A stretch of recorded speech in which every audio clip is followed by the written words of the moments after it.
The broadcast is now starting. All attendees are in listen-only mode. Welcome to this Advanced Performance Webcast. I'm John Bullock, and joining me today is Nick Bishop. Hi, Nick. Morning, John.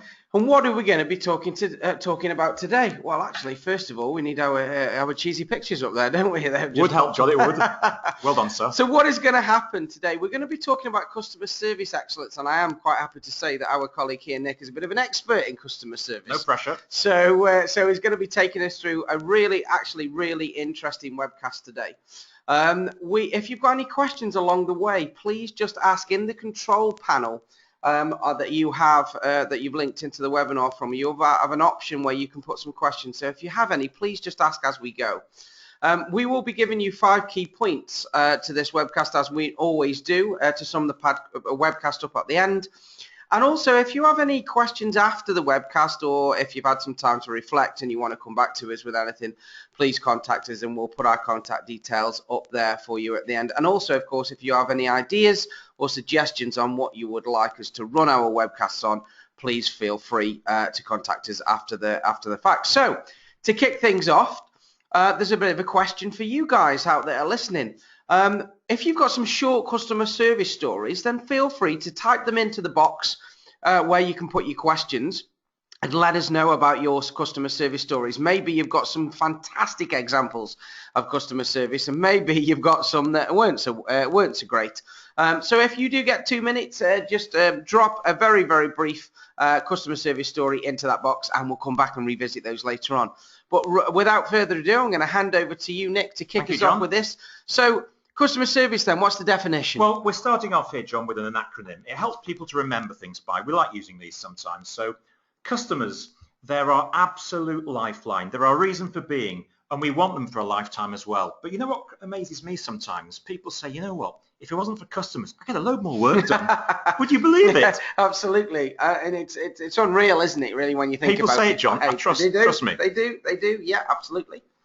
Okay, acknowledge, and I say, don't ignore me, and greet people. You can greet people physically, verbally, mentally as well. Great story. I went to the Alexandra Hospital recently in Cheadle for a private medical checkup, and they had someone outside there greeting all the patients going in. Okay, it's a private hospital, but wow, I felt special. Yeah, absolutely. So when people first approach you, greet them. Acknowledge, yes. Very much so. Look after them and always be there for them as well. Recognise that people are uniquely different and they all have different needs. It's not a one-size-fits-all customer excellence, John. Yes. And finally, to engage, build lasting relationships always. It's not just for now, it's always. Build a lasting relationship. And that's the first letter acronym we got the other day. It's obviously CARE. So customers, acknowledge them, recognize their needs, and engage with them for the long term, which I know you're going to talk about a little bit more later on in the webcast. Yeah. Okay, so what are the benefits of doing that? Okay, customer perception above price. They remember us for the service, not the price. You can go into a shop, John, a cheap shop perhaps, and buy something for 95p or 99p.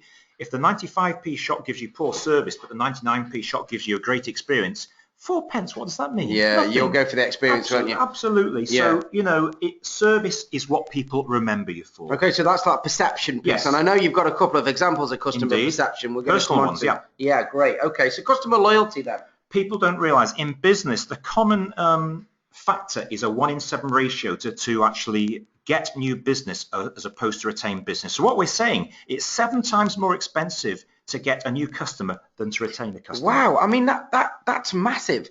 It costs me 7 times more to get a new customer than to keep retain a current one. That is the ratio, the drive that most people use, because the cost of buying new customers, when you think about advertising, marketing, all you've got to do, John, is delight them.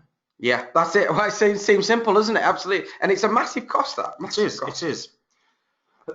And excuse me. The last part I've got is what I call the mirror effect. When you delight customers, they enjoy the experience themselves, and they return that with investment as well. Yes. So you feed off each other. It becomes an experience you both enjoy. Yeah, enjoy it. The staff are engaging as well as the customer getting a great experience. Yeah, fantastic. So customer perception. Customer loyalty and staff engagement are the key things going forward, aren't they? Fantastic. Well, what opportunities does that bring us then, the great thing to realise, we're not building a factory here. We all have the opportunity within us. We can all make this happen, and everything's possible. It's not something we can't all deliver. It's free service to give. Great service, John, is free. Yeah, that's absolutely. all you have to do. It's there, so isn't it? It's possible for us all to deliver. Fantastic. And So talk us through this slide then. The other thing is sometimes we forget the benefit.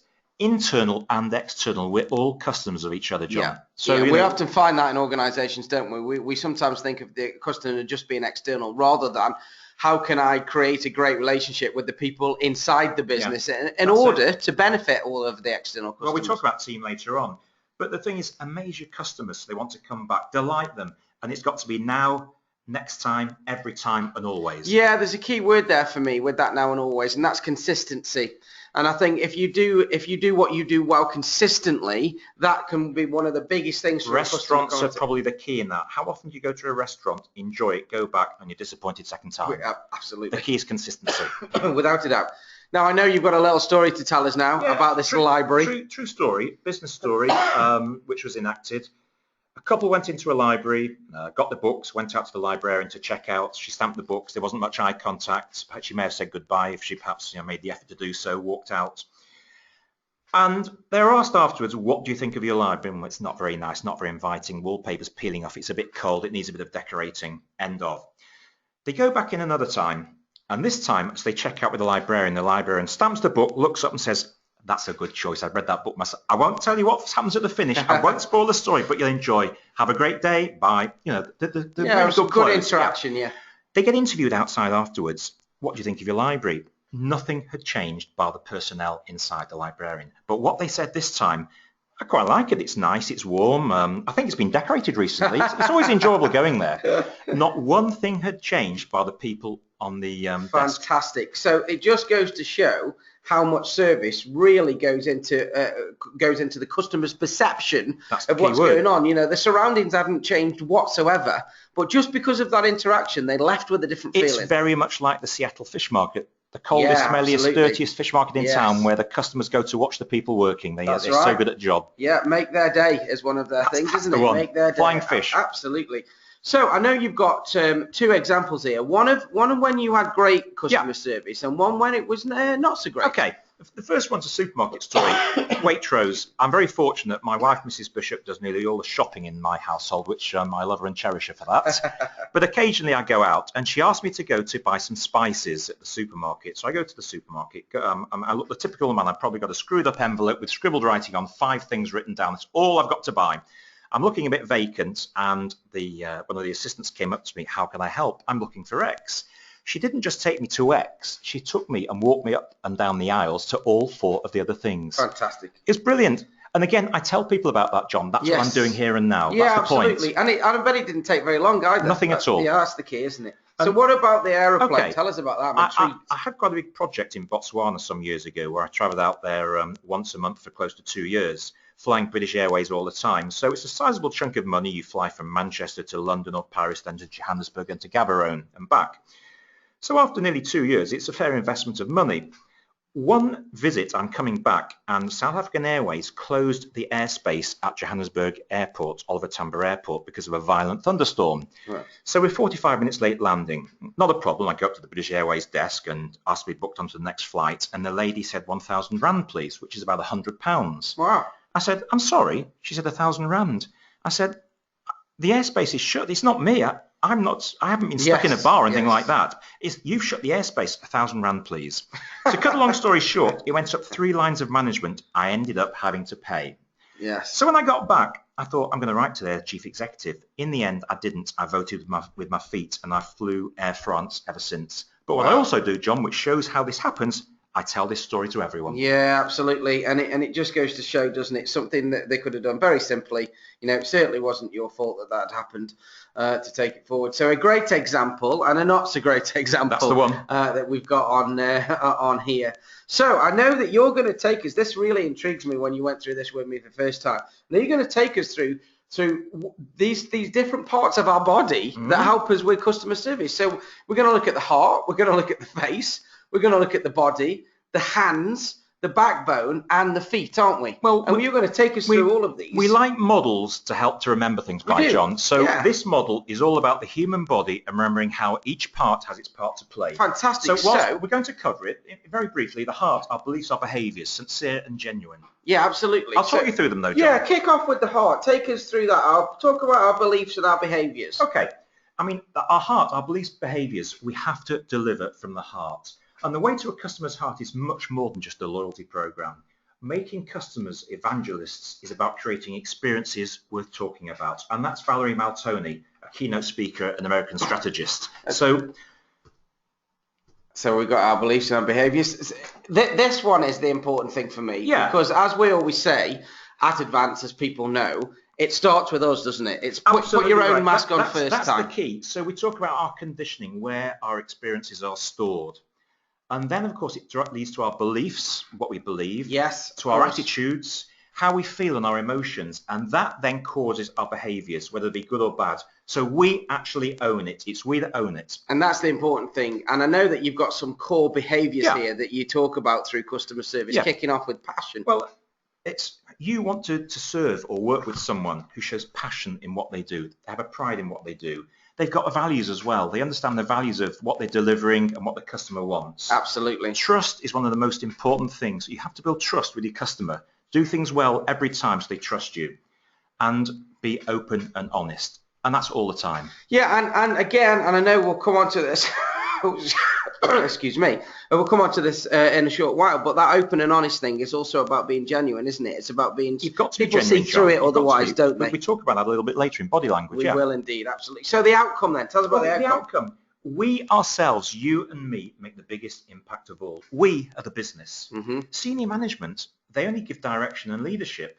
A good example are Timpsons. They have a totally bottom-up policy, so there's no need to use that phrase, I'll refer it to my head office. So go into any of their outlets and stores, they're totally equipped, so every single person can make a decision for the customer. Yeah, without a doubt. And I've actually seen that in action, Nick. I used to work for Johnson Service Group, and in some of the Johnson Cleaners... they share, don't they? Share the premises. In some of the Johnson Cleaners shops, there is some Timpson premises as well. And you can see it. They are empowered to be able to make a business decision, because if there's one thing a customer doesn't want to do is escalate it up and have to wait and I can't do that for you, I'm sorry, and us saying no to the customer. The expression is resolve at point of service. Absolutely, absolutely, and it's a major win. It's a major win. So that's the heart. So let's move on to the face. Okay. Now, I know this is great because you broke the face down into parts. Yeah, okay. So start with the eyes. Well, we've got eye contact because it's important to be using your eyes all the time. So it's before the interaction, simply because be aware of what's happening around you. How many times do you actually walk up to a desk to see someone looking down or not even looking up? Yeah. So be conscious of what's happening around you during the interaction, but also afterwards. When the customer leaves you, don't just ignore them. They may want to come back. Just make sure that everything's happened that they want. The service interaction is actually complete. Yes. And he is then. Well, we exaggerated ears here. It's particularly important, this one, John. We're talking about active and not passive, and actually listening, not just hearing. And there's a big difference, because when we listen, we take things on board. Yes, and also listen to the things that maybe aren't being said as well. Yeah. And I know that'll come into the rest of the body later, won't it? So the mouth. Well, smile. We all love a smile. So smile. Engage with the customer and then speak. It's a very simple process. Smile, engage, speak. But also we've got down how we sense things and being proactive, the nose.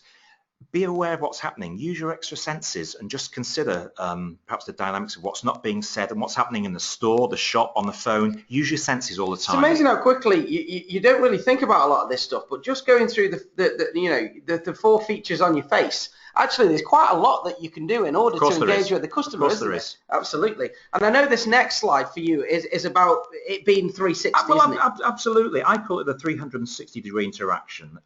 We have the company, and we have the member of staff, we have the customer. Yes. But we actually feed off each other as well. I call it a mirror effect. So when you do it well, the customer returns that compliment. And do you know what, John? If you work in customer service, you get paid to do it. I know, that's a bonus. Delighting customers all day long and getting paid. Brilliant. I personally like this next slide. It's kind of a customer flow for me. So just take us through this. Okay, Nick. well, obviously people will have access to the webcast later. They can use it for their own benefits. But in simple terms, We use our body language. It's important that we're always sincere, open and honest. And we acknowledge, we smile, we greet. And when we do that, it reduces the tension. That's key. We develop our own personal presence and we grow the confidence the customer has in us. Yes. We then make sure we listen with active interest. We might paraphrase things to check our understanding as well. That check back's important, isn't absolutely, it? Absolutely. And then we respond. We receive the information, we understand, we reply. We evaluate as well at the same time. So we don't rush into something. We take it on board and then we respond. Fantastic. We found what we call common ground. We're congruent. We have then aligned conversation. We're in a proper conversation then. We're talking together. We're talking as one. Yes. And finally, to be in harmony, we build rapport and we have empathy as well. Yes. And it's what I said before, we use that mirror effect, so much so that the customer feeds on us, returns the compliment, and we have a desire to give even more to the customer. And once you've got that, we're totally joined together and we've got a secure bond. Fantastic. And that I really, really like this flowchart. And as you've stated, obviously, you can come back and this webcast will be on our website going forward. So you can be able to come back and get that down of course. If you are. But it's a simple checklist just to make sure you're doing the right things. Yeah, absolutely. Absolutely. Great. So the result then? Okay. We delight and we deliver to the customer. Okay. And I've got down temporary and memorable because it's only temporary for this moment in time, John, because it's going to happen to you again. We make the close memorable. Yeah. The customer returns to us. Yes. We get repeat business. So that temporary becomes all the time. Yeah, it's that piece of what do you want them to remember? Yeah, of course it is. Yeah, of course it is. When they leave, what do you want them thinking? So it's important to remember it's only a temporary moment in time because you do it well and the customer comes back to you. Fantastic, brilliant. Okay, so let's move on to the body. So language is a more recent technology. Your body language, your eyes, your energy will come through to your audience before you even start to speak or start speaking. Absolutely. Now this pie chart is really interesting for me. So take us through it. Okay. Most of us think about body language and the words we use. It's quite well known how important body language is, but we don't often build in what we call paralinguistics. So body language is, I think, understood by most people, the words we use. Paralinguistics is simply the emphasis of the words we use, how we emphasize certain words, the volume, the pace that we sometimes speak at. Intonation is the rise and the fall of the voice. So I love that. How we speak is very much what the customer remembers. Fantastic, and we often sometimes don't consider that, so that's great. This next slide is brilliant. Well, what's the body language there? Well, you look upon it. But the reason I've got that in is we might smile and laugh at that, and if you look at it for too long, you probably end up being miserable for the rest of your life, John. Wouldn't you? Wouldn't you just? Absolutely. What I'm saying is, what do we display? Yes. What are we actually saying? Because we might smile at that picture, but trust me, yeah. You will have walked up to a desk and seen someone not far off being like that. Absolutely. So I ask the question again, what is your body language? And are you ever like that? And if you can say never, you're a better man than I. It's a great question to ask. But I mean, just how blatant is well, that quite. picture? But we underestimate our body language. We do. And the importance of. We do. So let's move on to rapport. Okay. Rapport covers a number of things. The tone of our voice, the facial expression and the choice of words, the energy we put into something. And we have to be genuine, but then we actually match and mirror each other. And I use a word, we aim to be what's called congruent. And when we're congruent, our feelings, our emotions, the words we use are aligned to our body language. Right. We're congruent. Yes. Because if our words are different to our body language, it's the body language I'll remember. You can see through it, can't you, straight away? And then it goes back to trust. It's kind of like, it's like that saying, would you like fries with that? Yeah. Generally you've got somebody standing there, doesn't really want to be there, that goes, would you like fries with that? And actually, it's completely, isn't it? Absolutely, absolutely. So there we go. Okay, so back to personal presence then. Eye contact. Yeah, we've got that self-congruent and focus. When I say focus, remember, genuine, honest, sincere. Body language, words, you've got to be as one. And the body language is very much like the posture, isn't it? How we're stood, making sure it's a positive body language. It is indeed. This next one is a personal favourite of mine when we talked about hands, because I know when you talk about hands, you talk about taking responsibility, a safe pair of hands taking responsibility. That's the whole key, isn't it? Be available, don't duck the issue. How often does perhaps two or three people stood around a till, they see an angry-looking customer walk off, Jack disappears behind the shelf somewhere, and Tommy goes into the warehouse and leaves one poor person to serve the customer. Be available. Yeah. Take ownership, own the problem. Build up that trust and confidence with the customer. You own the problem. Yeah, and it's a great 4 set of words for me around respect. But that very first one, be available. How many times do you go in, like you said, somebody's looking down, they're talking to each other, whatever it may be. Be available, take ownership for it. That's that safe pair of hands. So assertiveness sometimes doesn't get brought into customer service. When we talk about customer service, we talk about being polite and being, building rapport and building relationship. But we don't have to look at assertiveness. No. So this is quite interesting. And I rather like it because aggressive people have one thing in their own mind. It's their own needs. Yes. Passive is other people's needs, but in the wrong way, and I'll qualify that in a moment. Okay. Whereas the win-win is assertive people. Passive people try to please everyone. They make false promises. They're afraid of perhaps telling the truth almost rather than offend a customer. Yeah. Whereas assertive people are confident in their own ability. Customers like dealing with confident people. Yes. They understand the needs of others, and they're not afraid to give ground where necessary. They've got enough confidence in their own selves that if they have to cede some ground, it's not a problem. And also they can express their feelings and emotions openly, and they understand both their own and the company needs and the customer. Yeah, so I love this slide. So what we've got is you've got the aggressive person, which you don't want, and you're right, it's normally their own needs that's driving that. The passive person that just will promise you everything, but then can't follow through on the promises. Correct. And it's about that middle ground, it is. Isn't it, of being assertive in a great way. People who don't understand think assertive is very close to aggressive. It's not. Yeah, it's the right place to be. Now, this next slide, again, is one that I always used to revel in when I was in mainline industry. It is about welcoming complaints. I think here what some people don't realise is that 91% of people don't complain. They just share their story with others 91%, and they vote with their feet. Yeah, wow. And they vote with their feet, John. But just like me in British Airways, they share the story and they vote with their feet. Yes, of course. Yes. Whereas in actual fact, when I worked in the insurance industry, we ran a lot of analysis on our renewal retention rate, and we realised that we got a better retention rate when people complained than when they had no experience whatsoever of the company. And that's because complaints are opportunities. Dead right. Now, sometimes it's the only experience that people will have of the company. Yes. You give people a second chance, but you have to get it right on the second time. Beyond that, you're dead. So what are the opportunities? Take us through these stages. It evaluates how well you're doing in the first place. So as a company, how well are we doing? One of the best areas of feedback is from customer feedback and complaints, clearly. But it also shows the weak points in the business where there may be flaws in systems. Yeah, so we can pick up on them then, can't we? Yeah. If we can see the weak points. But also, we have to make sure in modern business we're customer-centric as an organisation, that we look at it from the customer's point of view. Which can be challenging when you're not the customer, can't it? And that's why we have mystery shoppers and external consultants. But actually, it allows us to see that situation from their point of view as well. And of course, we can then improve the customer excellence at that point. And then it drives longer-term customer loyalty. That's the key, John. And again, coming back to loyalty, that stat that you gave us right at the beginning of the webcast, it costs us 7 times more to generate a new customer than to retain the one that we've currently got. That's for me, that's huge. So communicating with the person complaining. A lot of this is not dissimilar to what you'd expect to do anyway, but with the subtle tweaks as well. It's important to really block out distractions to make sure this person has the time as well. So take us on to the backbone then. Okay. This is about teamwork, yes? It is. It's about achieving results, better results, because we're going back to the self, the team, and then the customer. Get the self right, get the team right, get the customer right. Absolutely. So the benefits then of having a great team, or the benefits of within a great team. Yeah. Great teams generate trust amongst each other. They're open and honest, and they support each other with common and shared objectives. They share information. They don't keep it to themselves. Yes. And they have one vision and one goal.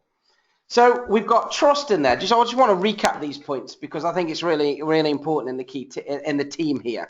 We've got trust between the people within the team and also the leader at that point. There's an open and honesty culture, if you like, in the team. They support each other. They have shared shared objectives, shared information, and one vision and one goal. Yeah.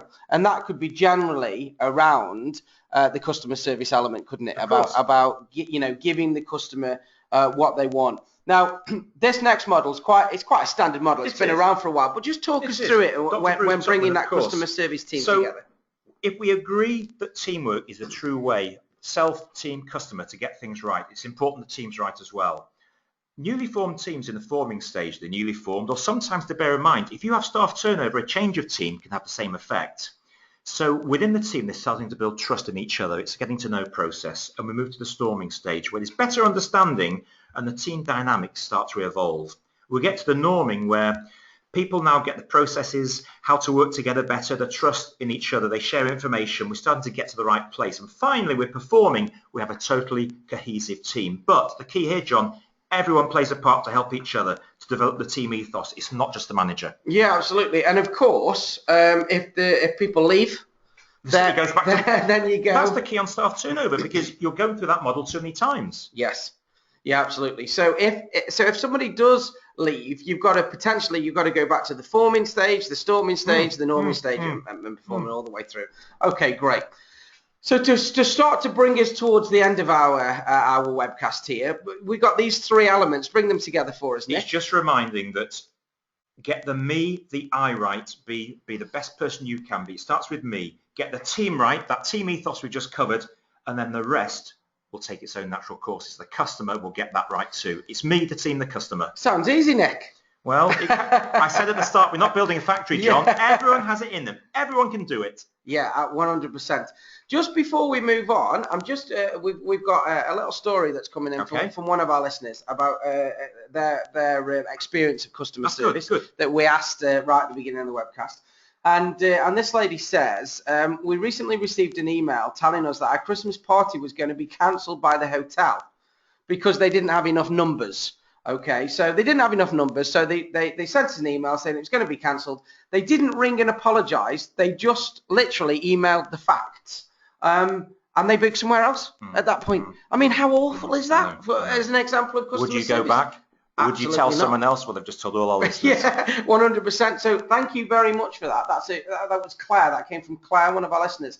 And that is a great example of how not to do customer excellence. Okay, so we're moving towards the end of the webcast. So let's start putting this together. We've got the feet here, haven't we? So ask yourself this. I'll let you talk us through it. I think this is very important because we use the feet as the last part of our model. It's all about walking the talk. So ask yourself, what impact will improved customer service excellence have on your business? Have a think about it. What difference will it make? Yeah. And then what do you need to change? What are you going to change?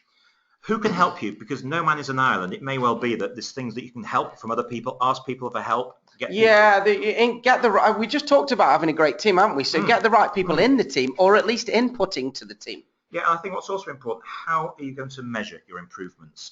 Because like everything in life, we have goals in football, as in how many times the ball goes in the net, because we have to measure success. So how will you measure your improvements? Fantastic. And then plan the changes needed. Once you've got all that right, welcome to customer service excellence. And that's what we're really trying to aim for, isn't it?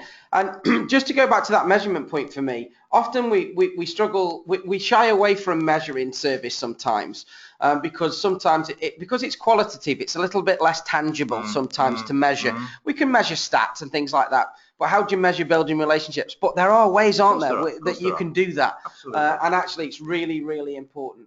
Okay, so we always give people 5 top tips to finish on, but they're going to get a little bit extra money, extra bang for the buck this week. It's a bonus ball week, John. Because we're going to give them 6, aren't we? How good are we? So number 1, we're going to recap those body parts for you. Number 1, the heart. The heart. It's all about developing the correct beliefs and behaviours that you want to exhibit and show and display all the time. So you're the best version of you possible, and the customer you can delight all the time. And that's that's the starter for 10, isn't it? Get the beliefs and the behaviours right in the first place. Fantastic. Number 2, the face. It's making use of all your senses, our eyes, our ears, our mouth. We put our nose in as well, John, to sense things as well. Yeah, and use of your features. And really think about those senses as well.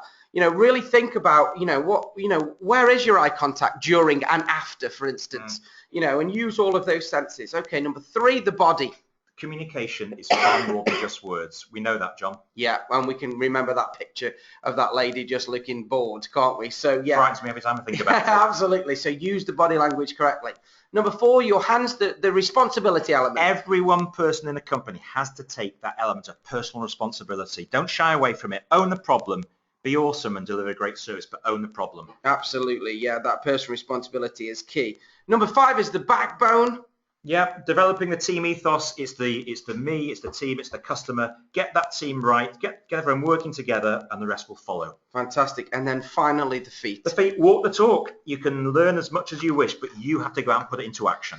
And who knew it that you could have 6 steps of customer service by using parts of the body? Hey? Well, I Fantastic. hope people can remember it better that way, John. Absolutely. And if they struggle to remember it, of course you can come back onto our website and look at this. This will be on our website shortly, and you'll be able to come back and replay this as well. Of course, we have all of our programs and training courses on our website as well, so please feel free to have a look at that. And we also have an ebook on there called Lessons for a Better Life that's got a customer service element in there as well, so please feel free to go on there and download that as well. Thank you for listening to our Advanced Performance Webcast. Our contact details are there. Please contact us with any questions or thoughts, and of course any subject you'd like us to cover in the future. But that's goodbye from me, and thank you very much, Nick. It's a pleasure. Goodbye from me. And listen in again. Thanks. Bang on.